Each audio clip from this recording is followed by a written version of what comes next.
Pertamina sudah tidak dipercaya lagi para sahabat. Bahkan masyarakat minta menghadirkan Petronas datang ke kalangan masyarakat di Indonesia.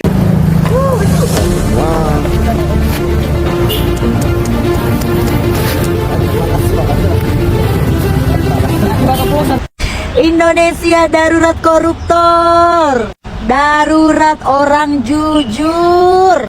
Korupsi di mana-mana, pungli di mana. Nggak akan Indonesia ini jadi negara maju sampai kiamat kalau kita nggak memutuskan satu yang bulat. Petronas sekarang dah mula melabur secara besar-besaran dekat Indonesia dan berjaya memperoleh perkongsian untuk 2 telaga minyak dan gas antara yang terbesar.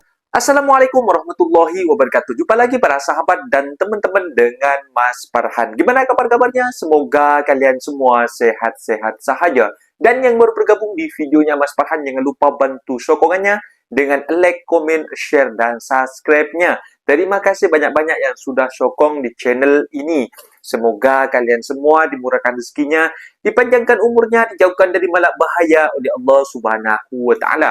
Amin, amin, ya robbal alamin. Oke para sahabat dan teman-teman, di video kali ini Mas Farhan akan mereaction sebuah video yang sudah di-tag di TikTok Mas Farhan tentang kepercayaan masyarakat kepada Pertamina yang dulunya sempat dengki kepada Petronas, yang seolah-olah Petronas itu biar bangkrut.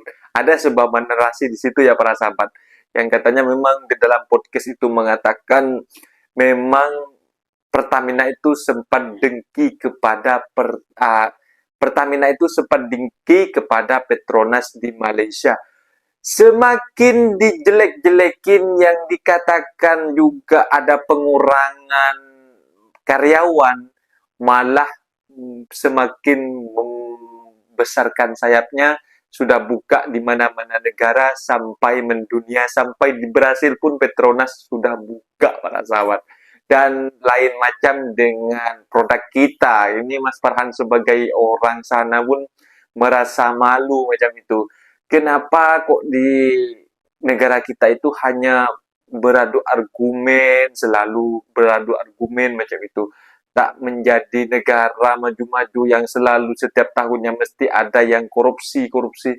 Dan sekarang ini para sahabat masih kurang tahu dari mana-mana PT dan juga mana-mana perusahaan sekarang itu banyak sudah tercantum yang sudah terrasuah macam itu, dari emas juga, dari emas Antam macam itu, dari Pertamina juga, dari pajak, semuanya sudah ada para sahabat. Ada juga lah yang apa ya, intinya setiap itu masih ada yang dikorupsi gitu. Kok sampai Pertamina saja, seperti minyak saja, kok gak kasihan kepada masyarakat dan juga gak kasihan kepada konsumen yang sudah setia macam itu. Yang dulunya yang selalu mengejek-ngejek tentang Petronas, sekarang itu malah datangkan Petronas macam itu. Kok mau ditaruh di mana mukanya para sahabat? Dan teman-teman penasaran seperti apa videonya? Biar tidak salah paham, kita simak sama-sama. Ini dia videonya. Harga Pertamax di Malaysia cuma 7.000 per liter. Harga bensin RON 95 di Malaysia cuma 7.000 per liter. Beda dengan Pertamax di Indonesia yang bisa sampai 13.000 per liter. Tapi kenapa ya di Indonesia bisa lebih mahal? Padahal Indonesia adalah salah satu produsen minyak terbesar di Asia Tenggara. Tapi di Malaysia jauh lebih murah karena subsidi besar dari pemerintah. Tapi di pom bensin Malaysia, proses pengisian dia harus diisi sendiri tanpa dibantu petugas. Beda dengan di Indonesia yang dilayani petugas. Kalau menurut kalian lebih milih harga murah atau mahal tapi dilayani dengan baik? Gara-gara kasus oplosan, katanya Shell sekarang lebih rame daripada Pertamina yang jadi sepi kayak gini. Setelah kasusnya viral, katanya Shell sekarang jadi rame dan Pertamina jadi sepi. Apa iya? Makanya hari ini kita akan coba ya guys. Oke, di kali ini kita akan menghampiri Shell dulu ya guys. Bisa kalian lihat dari kejauhan, ini sudah rame guys. Padahal Shell yang di sini tuh nggak pernah serame ini guys. Gila, ini kalian lihat dah. Mobilnya sampai antri gini. Wow. Well, tapi masih belum serame yang gue expect ya, karena ini masih jam siang-siang gitu. Nggak tahu ya pom bensin bisa rame. Oke, next adalah Shell di tempat lain. Kita bisa lihat di sini lah. Di sini mah biasa aja guys ya. Gua nggak tahu deh. Gua netral di sini. Gua hanya bener-bener bandingin. Ini adalah sebuah eksperimen. Kenapa bisa sepi? Oke, di kali ini kita akan melihat Pertamina. Di sini adalah tempat yang biasanya macet dan rame guys. Biasanya sampai ngantri. Tapi kalian lihat itu kosong. Wow. Oke, di next selanjutnya adalah lokasi Pertamina lainnya. Kalian bisa lihat ini guys, cuman satu mobil guys yang isi. Oh tuh ada dua guys. Oke, next ke Pertamina lagi, kita lihat 1, 2, 3. Ada 3 dan 1 motor yang isi guys. Oke, lumayan. Aduh, tapi mau gimana pun gue tetap milih Shell sih guys, karena ya kalian tahu sendiri lah, gue takut mesin gue kenapa-napa dah. Dan ini bisa dapat gini gratis. Gimana? Kalau menurut kalian akan tetap pindah Shell atau stay di Pertamina? Coba kalian komen sekarang juga di bawah.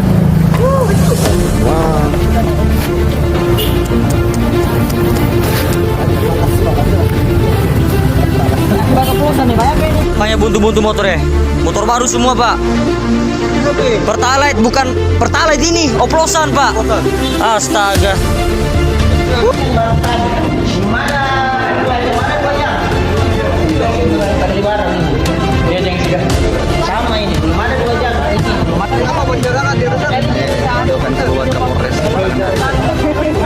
Aduh, gue bilang juga apa? Indonesia itu darurat koruptor. Ya, darurat koruptor. Bisanya selama ini ya, rakyat dibohongin. Nggak tahu nih, besok-besok yang terbongkar apa lagi nih? Jangan-jangan beras yang selama ini kita makan juga bukan beras asli. Ya kan kayak gitu ya. Bisa aja kita curigai nih. Jangan-jangan tomat, bawang, apa semua sampai-sampai hal-hal kayak gitu juga udah dimanipulatif. Indonesia darurat koruptor. Darurat orang jujur. Korupsi di mana-mana, pungli di mana-mana. Sistem tidak diperketat, tapi aturan untuk masyarakatnya lebih ketat. Wih, di mana lagi kalau bukan di negara Konoha? Dear Pak Prabowo, saya pemilih Bapak. Saya pemilih Bapak dan saya tidak menyesal memilih Bapak. Saya percayakan negara kita kepada Bapak. Tapi ini saran Pak. Saran Pak, nggak usah bikin sistem-sistem baru dulu Pak. Di Indonesia cuma butuh sistem pengawasan ketat Pak dulu. Dibasmi dulu Pak urusan korupsi ini. Urusan korupsi ini difokusin dulu Pak. Darurat korupsi banget Pak. Darurat korupsi. Ya, jangan cuma ditangkap-tangkap aja nih orangnya Pak. Nanti juga di sidang paling dihukum berapa tahun. Fokus dulu pemberantasan korupsi Pak. Tolong fokus dulu pemberantasan korupsi. Nggak usah fokus ke sistem-sistem baru, nggak usah Pak. Bikin sistem pengawasan agar orang-orang yang berlaku korupsi ini bisa ketangkap dan orang-orang ya yang bekerja di institusi-institusi negara ini tidak bisa lagi melakukan tindakan-tindakan korupsi. Bikin sistem pengawasan ketat Pak. Kalau perlu Bapak merekrut ini orang-orang IT hebat di Indonesia, banyak Pak orang hebat. Kayaknya itu dulu Pak yang dibutuhin Indonesia ini. Itu dulu Pak. Please Pak Prabowo, please. Semoga ini nyampe ke Pak Prabowo ya. Pertamina dia hanyalah bayang-bayang Johor Petronas. Itu memang tengok Indonesia berita apa mereka tak boleh nak puji sangat Pertamina. Secara teorinya mereka patut lagi kaya orang Malaysia, besar punya kawasan. Tetapi Malaysia tak pernah ada general jadi Perdana Menteri. So cara kita membawakan jeling mereka, siapa dia yang tak pernah jadi tentera jadi presiden? B.J. Habibie, Megawati dengan Jokowi. Yang lain semua general. So general ni mereka bukan ke arah business minded sikit. Petronas besar awal because of the foundation that Mahdi build. Aku tak kata Mahdi ni power ataupun penting ada, tapi because of dia punya polisi di bawah awal, Petronas dah besar, akan ada terlampau kuat. Kita tak boleh nak salahkan siapa dia CEO Pertamina, tapi memang Pertamina tak ada power, dikawal oleh government setiap masa. Erick Thohir kan menteri yang berjaga perusahaan Pertamina bawah dia kata kenapa Pertamina tak maju macam Petronas. So dia cakap boleh compare Petronas dengan Pertamina. Pertamina dia adalah kebajikan untuk Indonesia. Habis Petronas ni tak kebajikan ke? Beza je. Dua-dua kebajikan yes, membantu negara masing-masing, tapi Petronas dia bagi dividen. Instead of dia keluar duit terus bagi kat negeri tu berapa tak, dia bagi untuk dividen. Sekarang pandai-pandai lah nak bagi negeri mana. Pertamina ni daripada awal daily operation dia pun dah kacau. So Pertamina tak boleh nak grow. So dia tak ada power macam Petronas ada. Apakah kalian pernah berpikir keras? Mengapa Petronas lebih maju dibandingkan Pertamina? Petronas adalah sebuah perusahaan minyak asal Malaysia yang berdiri pada tahun 1974. Dengan seluruh sahamnya dipegang oleh pemerintah Malaysia. Sedangkan Pertamina adalah sebuah perusahaan minyak asal Indonesia yang berdiri pada tahun 1968. Yang seluruh sahamnya juga dipegang oleh pemerintah Indonesia. Melansir dari situs resmi detik.com. Salah satu hal yang membuat Petronas lebih maju dibandingkan Pertamina adalah di mana Petronas memberikan keuntungan penjualannya kepada negara sebesar 30%. dan 70%-nya dikembalikan kepada Petronas untuk kebutuhan mencari minyak baru. Berbeda halnya dengan Pertamina. Pertamina memberikan penuh keuntungannya 95% untuk negara, yang membuat keuntungan Pertamina hanya sebesar 5% dan itu juga masih dikenakan pajak sebesar 2%. Yang total keuntungan Pertamina hanya sebesar 3% untuk mencari cadangan minyak baru. Tapi anehnya kenapa ya Pertamina selalu membuat pernyataan tidak untung atau rugi. Nah, kalau pendapat kalian bagaimana? Jangan lupa komen di bawah. Kami tegaskan bahwa tidak ada Pertamax oplosan. Saya tegaskan saya muak. Mas, aku lagi kecewa mas. Sing paling apik apa mas? Di power Pak, paling bagus oktannya. Oktannya 95. Full tank mas.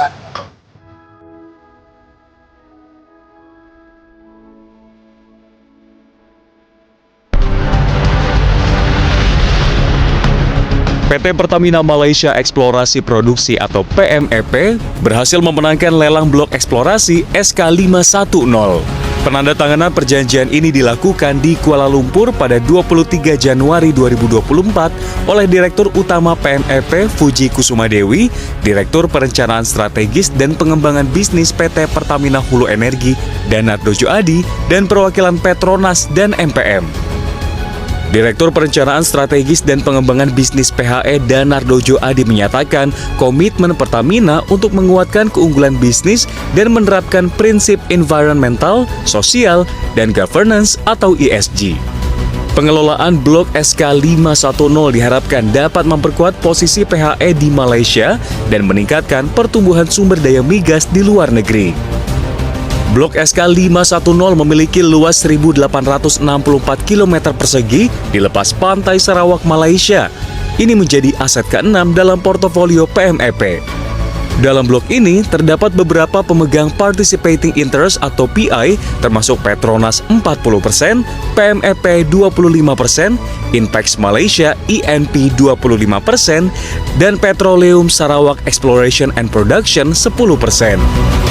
Jadi kita mau isi bensin di Malaysia yang katanya harga bensin di sini tuh murah banget. Di sini tuh pom bensin ada 3. Yang pertama Petronas, terus ada Shell, dan yang terakhir ada Petron. Kita langsung isi aja di Petronas yang paling banyak di sini dan rakyat Malaysia itu bangga sekali sama Petronas. Apalagi ada logo Petronas di mobil F1. Sebenarnya sih bensin kami tuh masih banyak. Harga bensin di sini tuh RON 95 itu 2,05 ringgit aja atau setara dengan Rp7.200 dan RON 97 itu agak mahal di 3,83 ringgit atau sekitar Rp13.800. Sebenarnya mobil kami tuh nggak boleh isi RON 95 karena subsidi. Tapi di Tawab ini tidak jual RON 97. Jadi kami izin dengan petugas untuk isi RON 95 yang bersubsidi. Kereta yang kami pakai sebenarnya tidak butuh RON 95 karena minimum RON 92 saja sudah cukup. Tapi di sini tidak ada bensin RON 92 apalagi RON 90. Lantas apa ada perbedaan ketika diisi BBM Malaysia? Ya mesin terasa sedikit lebih responsif lah. Tapi kalau untuk kehematan ya kurang lebih sama aja. Gimana? Tertarik isi bensin di Malaysia?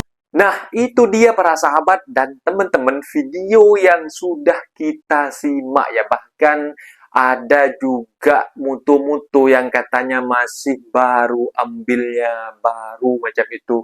Itu sampai ada yang berebut, sampai ada yang mati, sampai masuk ke dealer lagi macam itu, ke showroom lagi, harus diservis macam itu.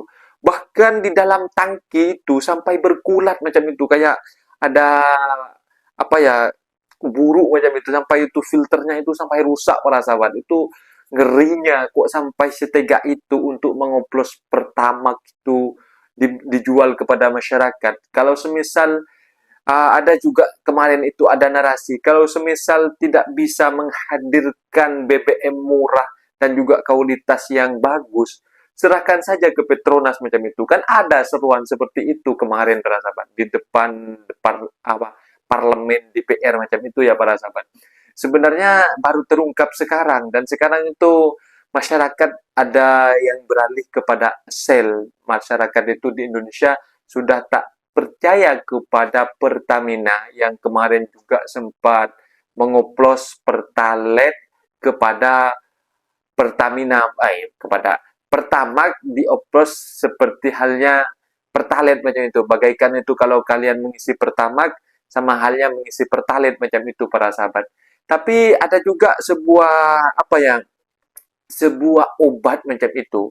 Malah ini Pertamax, ini Pertalite macam itu. Yang Pertalite ini juga dikasih obat sedikit itu, warna atau color itu semacam apa ya, sama dengan Pertamax macam itu para sahabat. Itu yang pelik para sahabat. Itu kok masih ada ya oknum-oknum seperti itu. Gimana mau jadi negara emas di tahun 2045 kalau mindset orang-orang yang di sana ataupun pejabat-pejabat di sana itu tidak mau diubah pola pikirnya untuk memajukan sebuah negara, malah apa ya, mau menguntungkan diri sendiri macam itu para sahabat. Sebenarnya kalau di tempat Mas Farhan itu, semisal nak mencalon sebuah menteri, itu mati-matian mereka para sahabat. Seperti besok ada undi macam itu, diundi macam itu ada tim khususnya sampai ada terkenal itu serangan fajar di waktu malam itu bagi amplop-amplop duit macam itu para sahabat.